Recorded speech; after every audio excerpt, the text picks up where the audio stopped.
phone. Go ahead and click on the microphone at the. Am I in? You're in, and we got 4 people, and they've been so polite in dealing with me. They've been putting up with me for the past 13 and a half minutes. So good. I'm glad you're in. So it's great. Thank you. Thank you. I got through my my iPhone, the computer. I wasn't able to do it. So here we go. All right. To put up 13 minutes of Vince, that's not easy. Oh, that was awful. It was awful. But we were still on the phone, everybody, at noon Eastern time, and we were still having computer problems. So I tell you what, Dan, let's just take a few minutes since you took all that effort to get on, and let's just talk a little bit about you, what you're doing now, but maybe your journey. We can talk a little about your experiences with the Iranian National Team. What an incredible experience. It's good to see you, and thank you for coming on and getting all those efforts. So let's just go ahead and just start. And again, I apologize to everybody online, and I appreciate your patience. So tell us about your journey. Well, I mean, first of all, it's my pleasure to be on with USC. I'm a huge fan for a number of reasons. The convention, I think the coaching education led by you and Ian have done a great job, in particular being one of the forefronters of goalkeeping development. So thank you for this opportunity. I appreciate it. And I apologize to the people who are viewing of this delay. I mean, my journey, it's been for many years. You know, you could see this gray hair here, but, you know, it started back in the 90s when the Portuguese national team came to participate in the U.S. Open Cup, which involved Italy, USA, and Portugal. And the game versus Italy was at the Yale Bowl in Connecticut. So I served as a liaison between the federation, both federations, the Portuguese Federation and U.S. Soccer Federation, the Portuguese community here in Hartford, the Portuguese Club of Hartford. And it allowed me the opportunity to work with Professor Carlos Queiroz, who has an incredible career. Yeah. And few people might not be aware of this, but he is a former goalkeeper himself. So we had something in common. And I asked him, hey, you know, if Portugal can produce great players like Eusebio, Ronaldo, and Figo, why can't they produce a consistent world-class goalkeeper? And we tossed ideas back and forth, and we came to the conclusion there was no professional system to develop elite goalkeepers. So I paid my way to go to Portugal, and I had the opportunity to work with the U17 national team keepers. And the coach at the time came to me and says, hey, Dan, you know, you don't belong here. And I'm like, oh, wow. He goes, you belong with the senior national team who were preparing for Italy. Wow. So I was in Algarve. I went to the senior national team, and Victor Bahia at the time was the #1 goalkeeper in Europe and 4th or 5th in the world. I remember dressing in the locker room, and, you know, he says, look at this guy. He dresses better than we do. I said, Victor and Silvino, who was the other goalkeeper, I'm not going to ask anything of you that you guys can't do. And so we went out to the training session. It started at 9:30. The team scheduled to train at 10 o'clock. And the reason why is Carlos Queiroz wanted to see me in action before the entire team came out. And, you know, I tell you, Vince, the night before, I'm in my room walking back and forth, praying on my knees, you know, because – you know, you only get these opportunities once in a lifetime. And I prepared my life and seized the moment. It was one of the best sessions I ever gave. And that's how my international career began. And since then, I've worked on four different continents with world-class coaches and world-class athletes. And I have to say, I didn't do this alone. I mean, achieve success unless they're surrounded by people who believe in you, who share their wisdom and knowledge with you, who trust you and have confidence in you and give you opportunities. So I've been very blessed, Vince. Yeah, no, that's great. And so you had that experience with Carlos, and then you ended up an American working with the Iranian national team. I mean, what a story. And how'd that happen? Yeah, you know, it's a great question. oftentimes when people talk to me about my careers or they're curious about my career, I'll mention South Africa and they say, wow, that must have been exciting, such athleticism there and creativity, imagination. I've worked in Japan. They'll say, wow, such discipline. Portugal, with such great players and high expectations. But when I mention Iran, there's a pause and there's a silence and there's Yeah. follow-up question to that. And when I was presented with this opportunity to work with Carlos again, it was a very difficult decision. All the experts were against it, including my family. But I felt professionally it was a great opportunity to try to help a nation qualify for the World Cup. Personally, it was an opportunity for me to learn and grow in terms of experiencing different cultures. And I don't regret the decision. We qualified Iran for 2 World Cups, a nation that wasn't expected to qualify. Right. And we do that. And I have to say, oftentimes when I was in my apartment in Tehran, I would listen to the different news media outlets. And then I go out to my balcony and look at Tehran, and it wasn't what I was experiencing. I had, that the people were very kind and wonderful to me. They accepted me.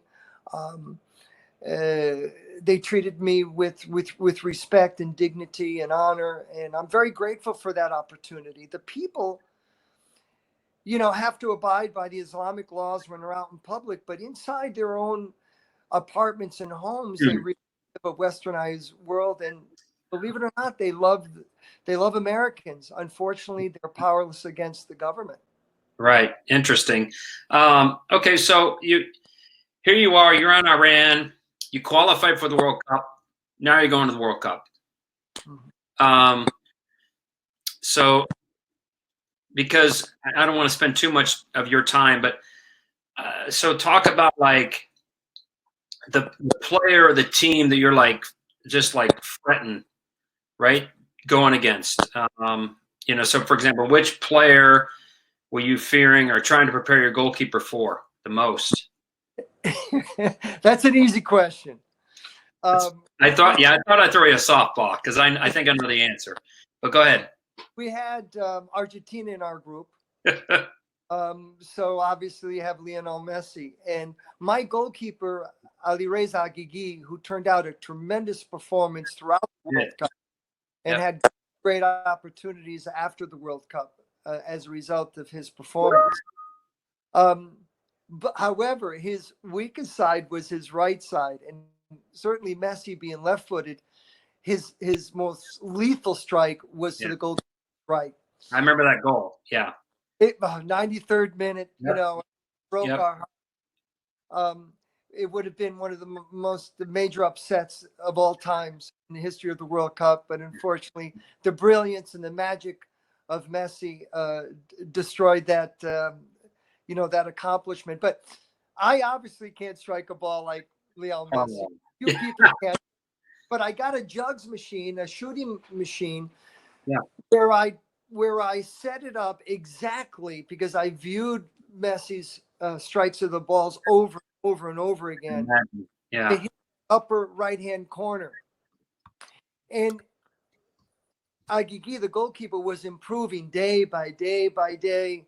In the beginning where he didn't react, and by the end, getting a hand on that type of a ball. Well, in the 4th minute of the match, there was a number of miscalculations, and Messi got the ball outside the box and hits it to the upper right-hand corner. And my goalkeeper Agigi went for it. And unfortunately, it was a great goal. So his brilliance, his magic prevailed. It was an incredible football moment for Argentina, but very disappointing for Iran. Yeah, no, I kind of knew that answer because I remember that goal, and I remember thinking of you because we just kind of did the clinic together, you and I, and out in Arizona. And I was thinking about that. I'm like, "Ooh, Dan's got to be gutted right now." So real quick, so I can let you go, and because and we've gone over time, and the people on that have stayed on. been really patient. So you shared a story with Ian and I about Cristiano Ronaldo, right? I mean, Yeah. you talked with, that's greatness. So just real quick, if you can summarize it, because I just thought it was a neat story, because a lot of people don't see these athletes in another light, and it'd be great if you can share. That's a great point, Vince. I'm going to quickly share two stories, because one is probably the Ronaldo that everyone knows, and the second, perhaps it's the one that few people know. The first one, when I was in South Africa for the World Cup in 2010, it was myself and Ronaldo and the great legendary player Eusebio. And we were in the team room, and Eusebio decided to leave, and it was just myself and Ronaldo. So I thought, let me take advantage of this opportunity. So I said, Ronaldo, what motivates you? He goes, well, winning. I said, but you've won everything. And at that time is when he was being transferred from Manchester United to Real Madrid, which is the highest of all times. I said, but you've won everything. And he said, well, I want to be the best. I want the best of all times. So there's many athletes who want to be the best, but there's very few who want to be the best in history. And every minute, every hour, every day, every week, every month, he lives that philosophy. Whether it's through his physical training, technical training, tactical training, rest, nutrition, he's got the best team that's surrounding him to meet those goals. He was always the first one in training, always the last one to leave. In fact, because the goalkeeper coach at the time, we interacted a lot because he had to shoot at the keepers. Can't tell you the countless times where he stayed later for training, striking balls at the goalkeepers, and the bus is full of the players and the coaching staff ready to go. But tell me, Vince, you're going to get off the bus and rush Ronaldo off the field when that one free kick could change. When Coach Queiroz gave a day off to the players to go to Johannesburg at that time, the staff stayed behind. I would go around, walk the facility, walk the compound. I'd stick my head into the gym. And guess who I saw?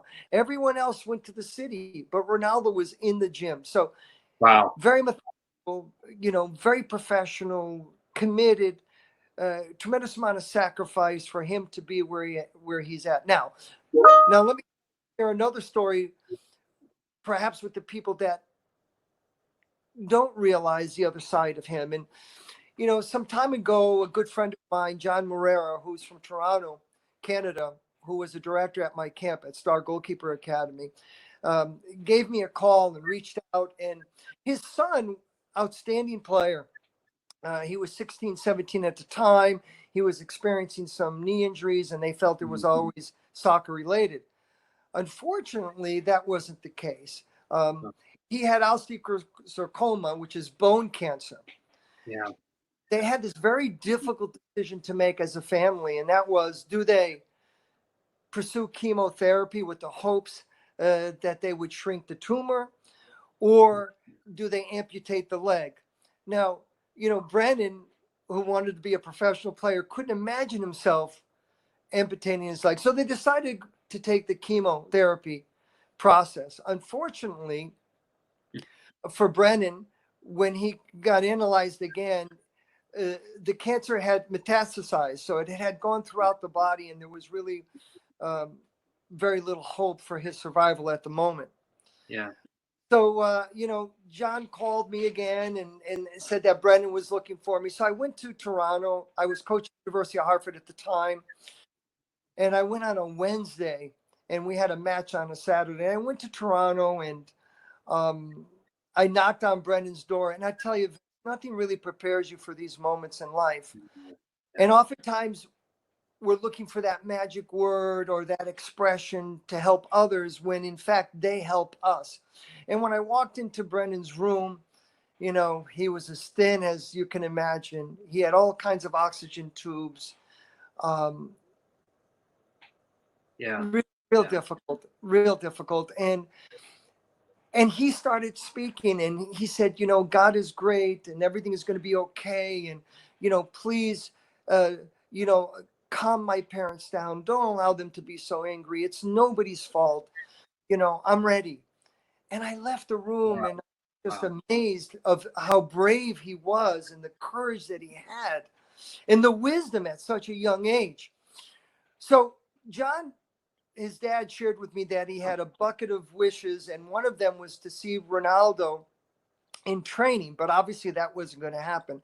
And he Right. asked me if I would call Ronaldo to see if he could call Brennan. And the last time I was with Ronaldo was with the Portuguese Olympic team, which was a number of years prior.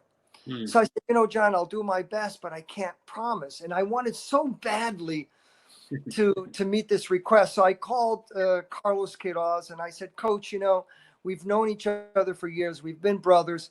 I've asked little of you, but I have a very good friend whose son is in a real bad place. Can you have Ronaldo give Brennan a call? And, he says, Dan, even myself going through agents and lawyers and et cetera, there's layers of people you have to go through. I'll try my best.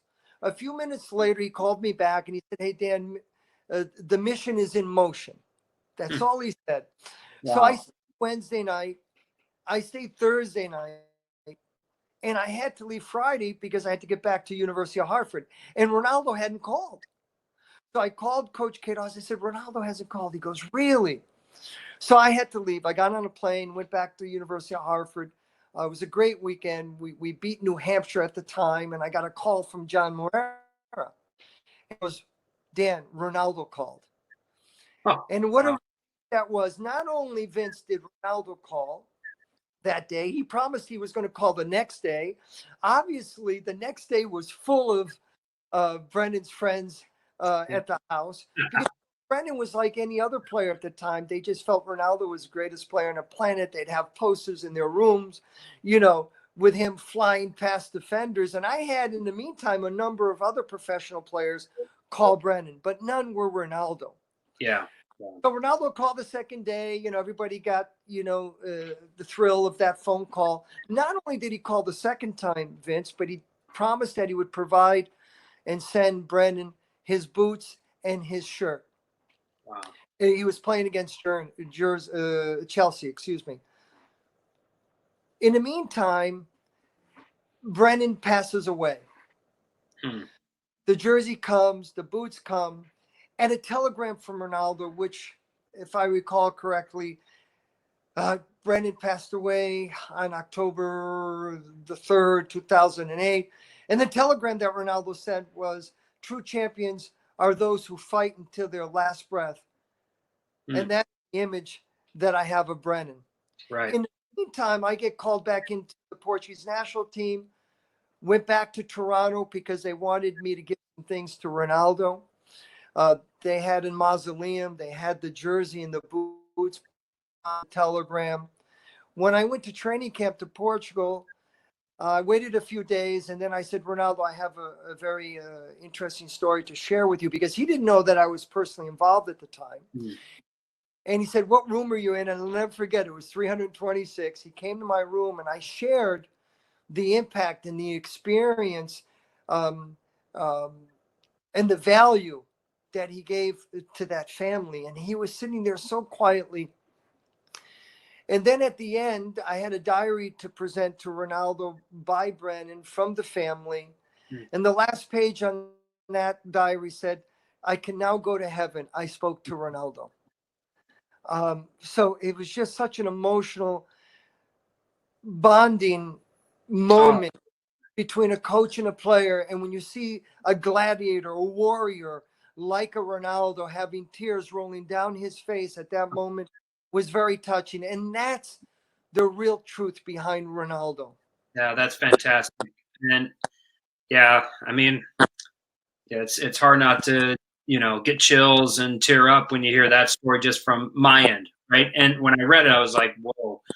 So thank you for sharing. Dan, I don't want to keep you much longer, but I do want to reschedule you.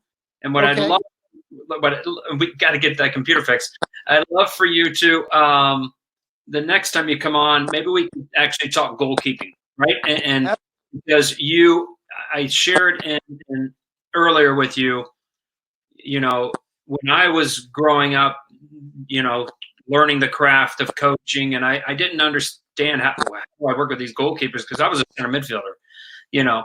And then I went and watched your session at the convention, and it just blew me away. And I was like, my goodness, okay. Not only was he fantastic as a presenter, but it was really practical. And I thought, okay, I can do this. I can help my goalkeepers get better now.